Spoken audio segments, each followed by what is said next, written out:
আসসালামু আলাইকুম ওরহমতুল্লাহি ওবরকাতু। আপনার আল হিদায়াত সালাফিয়া মসজিদ মাদ্রাসা থেকে আমি গাজী কাউসার আহমেদ। এই যে আমাদের মাদ্রাসা ভবন নির্মাণের জন্য আমরা মাটি বরাদ্দ করেছি আলহামদুলিল্লাহ। তো আপনারা যে যা পারেন দান করবেন। আজকে জুমার দিনে আমাদের মসজিদের বাইরের পরিবেশ আলহামদুলিল্লাহ। আজকে দিনী ভাইদের সংখ্যা কম, এই যে অটো বাইক কম আসছে। আজকে বেশ কিছু মোটরসাইকেল দিয়ে অনেক দিনী ভাই দূর দূরান্ত থেকে আসছে আলহামদুলিল্লাহ। তো আপনারা আমাদের এই মসজিদ মাদ্রাসা দান করবেন। দানের মাধ্যমে মসজিদ আমরা এই পর্যন্ত নিয়ে আসছি আলহামদুলিল্লাহ। এখন কি বুঝবেন?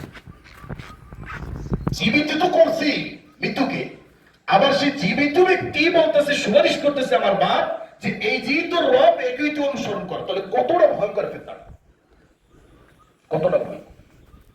দাজ্জাল আকাশকে অর্ডার করবে বৃষ্টি দেবে। তো আপনারা আপনার সাধ্য মতো দান করবেন। আমাদের মাদ্রাসা নির্মাণে আপনাদের সর্বোচ্চ সহযোগিতা কামনা করছি। আমরা আমাদের ছাত্রছাত্রীদেরকে উন্নত মানের শিক্ষা দেওয়ার জন্য আগে একটি তাদের জন্য স্বতন্ত্র প্রত্যেকটি ক্লাসের জন্য রুম দরকার। তো সেই রুম আমরা বানানোর চিন্তা ভাবনা করেছি আলহামদুলিল্লাহ। ওই যে ওইখানে মাটি ভরাট করছি, ওইখানে আমাদের সেই রুমগুলো হবে ইনশাআল্লাহ। তো আপনারা দান করবেন। আপনারা দানের মাধ্যমে আমাদের এই মসজিদ মাদ্রাসা এই পর্যন্ত এসেছে আলহামদুলিল্লাহ। আমাদের যে মহিলা মাদ্রাসা নির্মাণের তো হয়েই গেছে। তো আমাদের টিনের যে বেড়াগুলা এবং একজন ভাই দিনের ভাই দেওয়ার কথা ছিল টিনের বেড়া, টয়লেট বানানো, তারপর অজুখানার টাকা দেওয়ার কথা ছিল, কিন্তু বর্তমানে তার অর্থনৈতিক সমস্যার কারণে তিনি দিতে পারতেছেন না। তো আপনারা যদি কেউ স্বইচ্ছায় দিতে চান তাহলে আপনাদেরকে আমরা সাদর আমন্ত্রণ জানাবো। আপনাদের এই দান আল্লাহ কবুল করুক, দোয়া করি অগ্রিম। তো আপনারা চাইলে দিতে পারেন। আমাদের বাকি কাজগুলো সম্পূর্ণ করে আমাদের মা বোনদেরকে আমরা মসজিদে নিয়ে আসতে পারবো ইনশাআল্লাহ।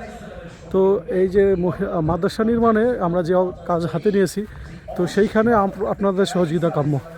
আপনাদের সহযোগিতা ছাড়া আমাদের এই কাজ অগ্রসর হবে না। অবশ্যই সর্বপ্রথম আল্লাহর সাহায্য দরকার, তারপর আপনাদের সহযোগিতা অবশ্যই দরকার। তো আর্থিক সহযোগিতা ছাড়া আমাদের কাজ সামনের দিকে এগিয়ে যাবে না। তো আপনারা যদি অর্থনৈতিক সহযোগিতা না করেন তাহলে আমরা এই কাজটা সম্পূর্ণ করতে পারবো না। আশা করি ইনশাআল্লাহ আপনারা আমাদেরকে সহযোগিতা করবেন। পূর্বে যেই সহযোগিতা আমাদের করেছেন সামনেও করবেন ইনশাআল্লাহ। তো আল্লাহ আপনাদের এবং আমাদের দানগুলোকে কবুল করুক এবং আমাদের সবাইকে শিরক মুক্ত, ঈমান ও বিদাত মুক্ত আমল নিয়ে দুনিয়া থেকে বিদায় হওয়ার তৌফিক দান করুক। আমিন। আসসালামু আলাইকুম ওয়া রাহমাতুল্লাহ।